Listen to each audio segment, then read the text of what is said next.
Rountree and do battle here against Dominic Harvey. Winner will be 3-0. You'll get names up there in just a moment. Dom's on your left, and we've got Collin on your right. Ren in 6 was such a problem for Death and Taxes that when I ran into decks like that on Magic Online for a while, I was running into Giver of Ruins. Not Mother of Ruins. Not Mother of Ruins, yeah. Because you could not play with one-toughness creatures. Mm-hmm. And it's easy to think of in the format like Legacy where people can die so quickly. Why would you ever play Mother of Ruins? And, well, if I get to untap with Mother of Ruins, it's pretty freaking busted. Yeah, your opponent can't attack or block or use removal spells. Mm-hmm. So, yeah, 1-mana, 1/1 that doesn't defend yourself. It's asking a lot in this format, but Mother of Ruins is good enough to get it to go. There's Leovold, Emissary of Tress, so not a bad start there for Harvey, thanks to the Gilded Goose providing black mana. Mother of Ruins is very much online.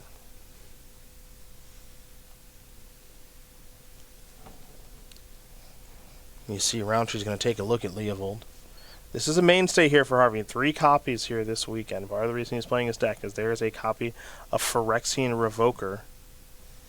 Wouldn't be surprised if that's naming Gilded Goose. So we'll head back over to Harvey.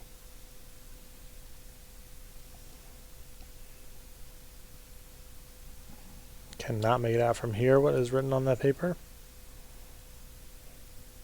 Oh, I believe it is. Yeah, it's Gilded Goose. Yeah, duh. Brainstorm.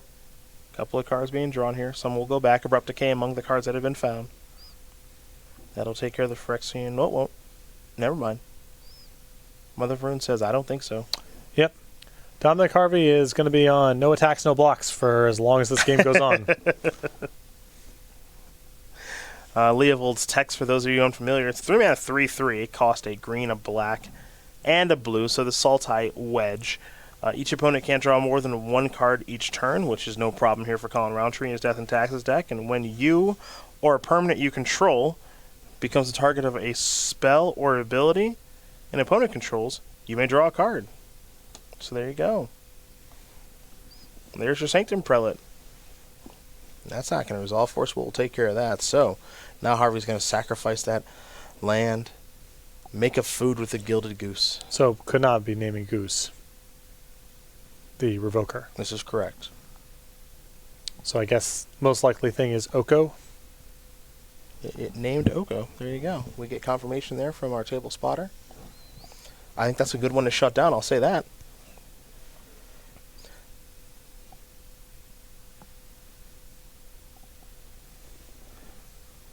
There's a Noble Hierarch.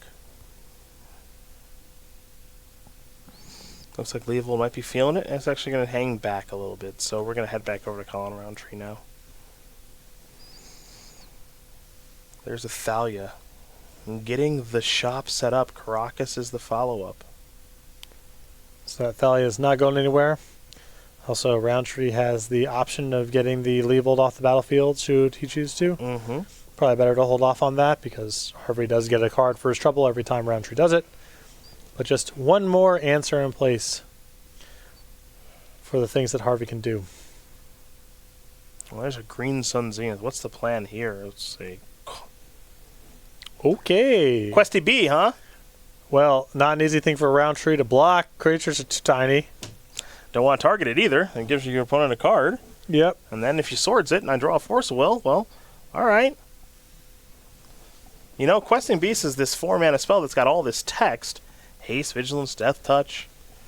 Can't be blocked by creatures with power 2 or less, which Rountree has plenty of. So this could be a problem as you'll tap 4 mana. Walking Ballista could maybe solve that problem, or at least start to. Ballista also not great against Leovold. You make a good argument. Here comes Questing Beast once again.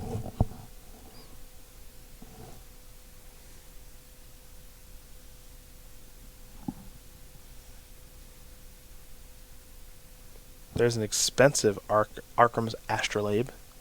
And now we're going to head back over to Rountree, who's in a little bit of trouble right now due to this Questing Beast. Again, you see these kind of weird decks and weird cards that Harvey's playing. You're wondering what the heck's going on here. There's a Batterskull that's going to cost a decent chunk of mana.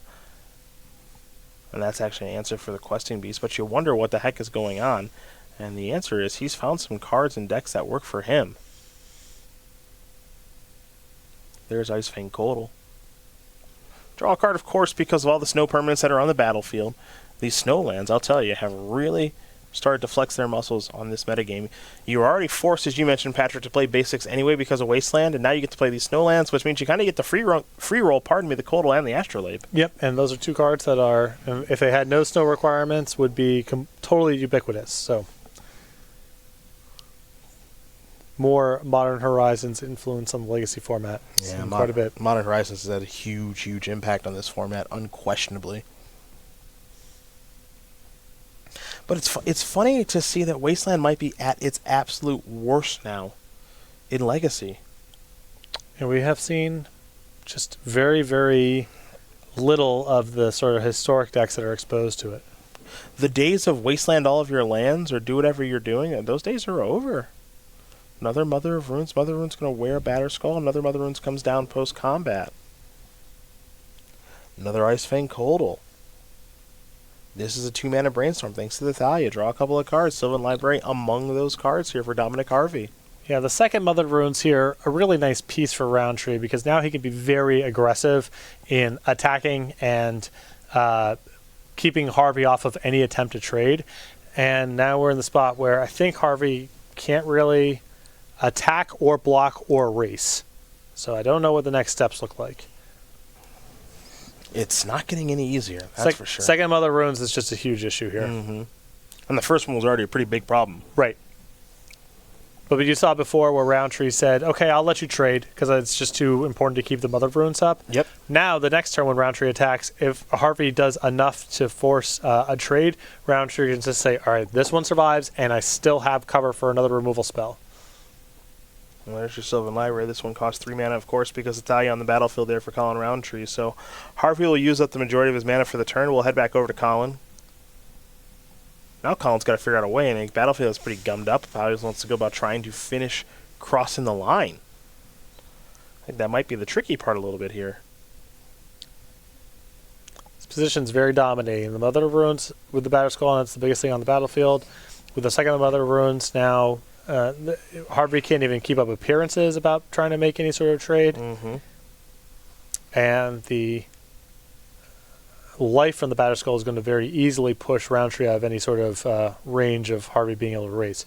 Could still go on for a while because the Gilded Goose making a food every turn can kind of keep neutral with the damage that he's taking from the Batterskull. But Harvey's ability to actually make any sort of inroads into the game at all, I think, is really compromised at this point. Well, you saw Rountree give his Mother of Runes protection from green and get into the red zone here. Walking Ballista, he wants to put a counter on this Rountree, and he absolutely will. So the Ballista's up to a 3-3. Vile's got one counter on it. We head back over to Collin now after he draws a card. The Season 1 Invitational champion has got it moving and grooving right now.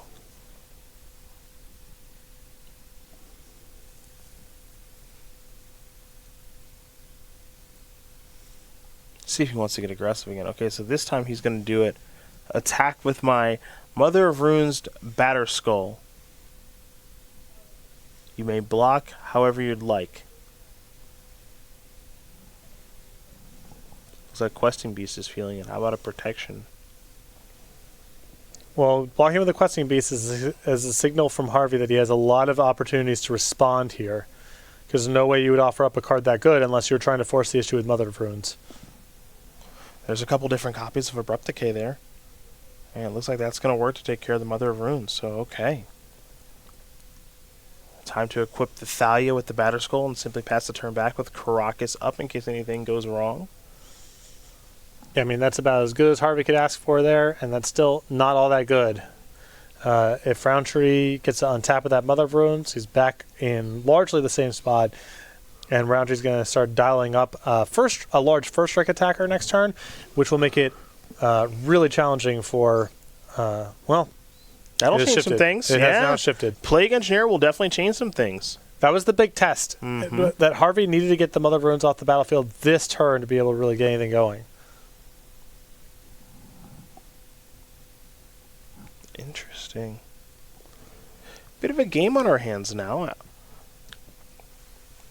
Sylvan Library is helping Dom with his draw step. Plague Engineers kind of checking humans a little bit here.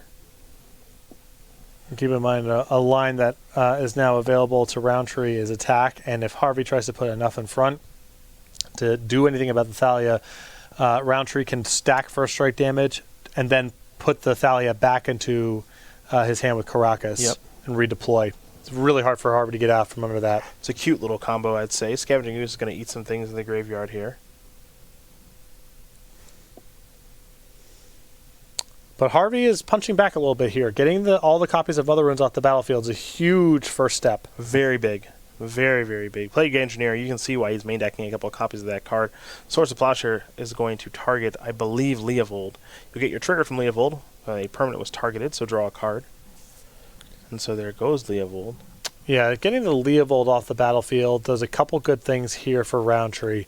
It frees up Caracas as a measure to bounce something like Questing Beast.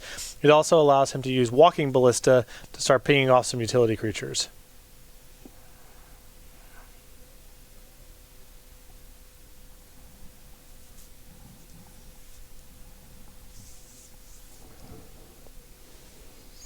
Very, very, very intricate game here between these two players. Even if it is time shifted and sped up a little bit, these two players have quite a few decisions to make. Looks like Scavenging Ooze is getting bigger and bigger. See, both players have some number of Wastelands. Wasteland's not doing all that much for either player right now. Interestingly enough, that Rountree's mana here is actually a little bit more valuable than Harvey's. And Harvey may want to use a Wasteland because Harvey has nothing really to do with all this extra mana, whereas Rountree can dump into Walking Ballista. Yeah, I like the idea of cutting off Caracas a little bit. You did mention the ability to dump into Walking Ballista. That's very, very real. All right, the Vial's on 3. Kind of the sweet spot for Death and Taxes to have a Vial on 3. Can do some really cool things with Flicker Wisp and slide in a Mirror Crusader on the end step, so on and so forth. But for now, Thalia with a Batter Skull is attacking. That means that is a 6/5 first striker with lifelink. Plague Engineer making it a little bit smaller, so it should be at this stage a 5/4.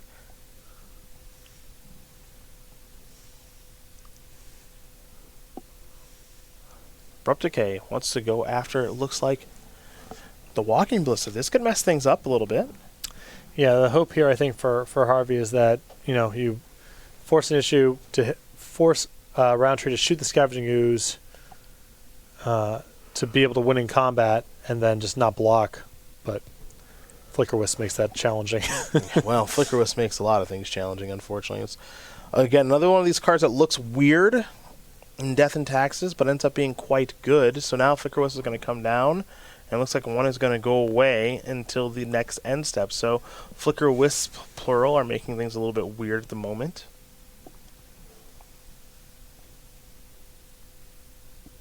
There's a Verdant Catacombs. That if you're going to crack, you'd better be right about that. All right, looks like he's going to fall down to 6. There's the Underground Sea. Astrolabe. Cost 2 mana, of course, because of the Thalia that's on the battlefield.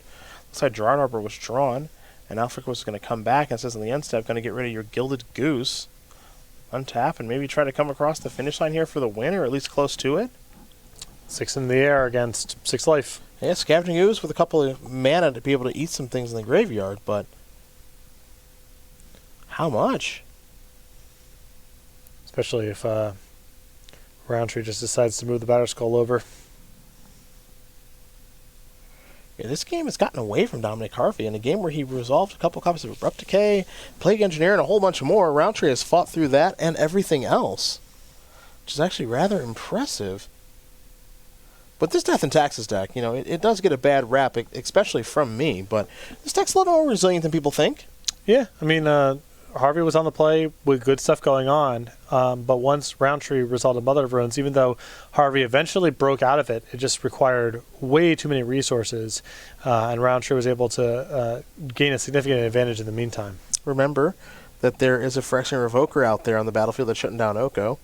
And now it looks like Collin Rountree is going to very simply win game number 1 of competition against Dominic Harvey. So, for our Death and Taxes player, Grand Prix Niagara Falls runner-up, if memory does serve, he's up a game with Death and Taxes over Salty Snow. Only person playing Death and Taxes of our 16 players here this weekend at the Star City Game Center. Yeah, Rountree was very effectively able to get underneath that game and with the help of Mother Runes, just too many turns of combat were too problematic for Harvey. Harvey never really did anything other than just get some good creatures onto the battlefield, but Batterskull's better than everything else if that's what the game's about. And that's what those games were about. So, Collin Rountree is going to win game number 1 against Dominic Harvey. These players go into the sideboard very quickly, getting ready to rock and roll here for game number 2. Remember, this is the last round of Legacy Pod Play. Take a little step away from that in a bit. Getting ready to gear up towards Modern for the second half of our day before we do a little bit of Battle for Buys and Play to Stay, pardon me. A few players get eliminated before the day is over today. 4 of our players will be exiting their Players' Championship, but we'll get more into the details of the tournament as we make our way through it. Our 4th Players' Championship that we've run, and you and I have covered them all. It's been fun. Is that true? Oh, did you miss one? I don't think so.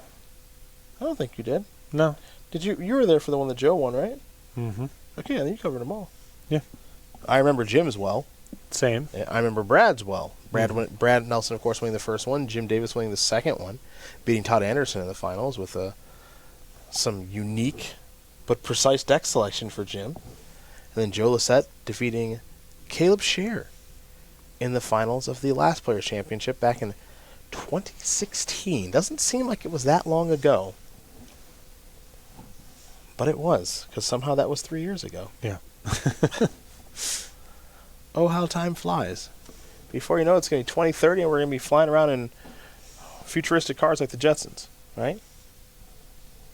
So I've been told. Isn't that how it works? Dippin' Dots will be the ice cream of the now, no longer the future. Those things are horrible, by the way. Dippin' Dots? I don't know if you have a strong opinion on Dippin' Dots. They're terrible. Not really. Things that seem like way more novel than functional, I'm rarely then interested in trying. They are bad. Why don't you eat ice cream like that? They already broke it with ice cream. Right. Why are we trying to make new versions of it when it's already busted? A lot of the economy is sort of predicated on inventing new things to buy. Here it is. Even if they're not that useful. The Economist has shown up. I see. The Economist. I see. So, I was in Long Beach last weekend, and that's why I was still doing keto, which very stupid. So we went to an ice cream place where I could not get anything. And did you know that there's an ice cream flavor I've never had. Now, how do you feel about cookies and cream ice cream? Positive. Right? Most people are positive. Yeah. Imagine cinnamon cookies and cream. How do you think that would be? Really good. Right? Yeah. I didn't get to try it. I don't know. Oh, man. I know. Maria Barthaldi, she had it. She said it was the best ice cream she's ever had. Right. And I am very jealous. Green Sun Zenith off Gonna Find a Dryad Arbor. Swords that. Slow down your mana acceleration. We got a tweet from Strong Sad. That could be, there's a wide range. Yeah. When you get a notification that Strong Sad tweeted at you. Oh yeah, he lives close to Long Beach now. That's right. Here we go. Dippin' Dots are all about texture. It's fun when you're a kid. Okay, Todd. Okay. I don't agree with that, but that's okay. My kids have not had Dippin' Dots, and they don't seem worse for wear. Yeah, don't let them have Seem it. all right. Stoneforge Mystic, gonna get a Batterskull. Gilded Goose, little brainstorm action here.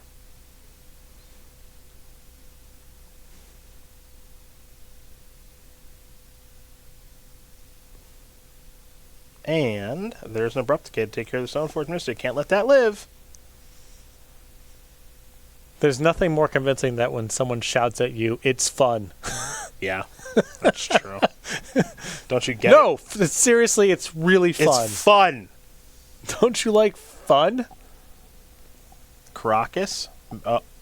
So, this is the ace in the hole. Bow, bow, bow, bow, bow, bow. This is the ace in the hole for the tournament. One in the main, one in the board, and it's hard for a lot of people to beat, including Dominic Harvey. Green and black, huh? That's kind of all of them. Yeah. That's all the cards he's got. Yeah, so you can't Abrupt Decay it, can't Oko it, can't a lot of stuff to it. Let's see what this is going to be. I'm going to Zenith, huh? That's cute. Can't block it. You put an equipment on that thing, we're done. Yeah, I mean, so you can kind of tread neutral for a while with Gilded Goose making food, but that's a really slow way to do it. Mm-hmm. And any equipment here just blows it out of the water. Oh, yeah.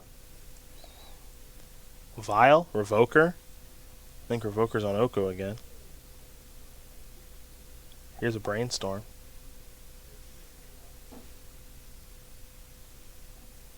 So we knew this was going to happen. Okay.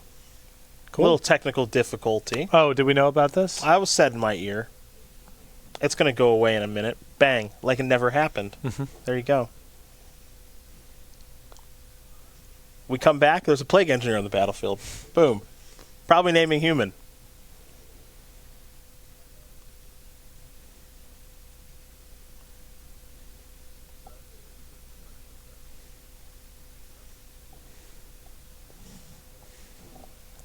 Umazawa's JT. Really good with Mirror and Crusader. Would you like me to explain why? Could you? That's why we paid All right. you. Already problematic for Harvey to deal with. Any piece of equipment makes the clock significantly faster. And a hits the opponent trigger is a combo with both unblockable and double strike, which Mirror and Crusader effectively has here. I guess we're gonna test out the combo. Let's see how this looks. Okay. Let's kick the tires on this one. Yep. There's 2 counters. There's 4 counters.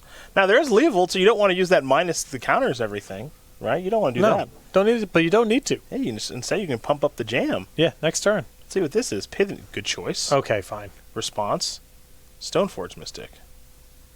Gonna go get a Sword of Fire and Ice. This is going really bad for Dom. Needle is almost certainly naming JT. Dom's got a lot of good cards for beating blue decks.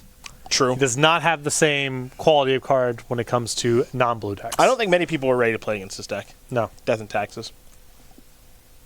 And it's funny, too, right? Because if you're preparing for this tournament, you're preparing to play against 15 other people, and you know a lot of them, but the 2 people who are probably the most difficult to prepare for were our invitational winners, Chris Brown and Collin Rountree. And for Collin, well, he's got the success with Death and Taxes previously, and you're seeing a Flicker Wisp on that Needle, which means that the JT is available to kill Dominic Harvey, and that's exactly what happened.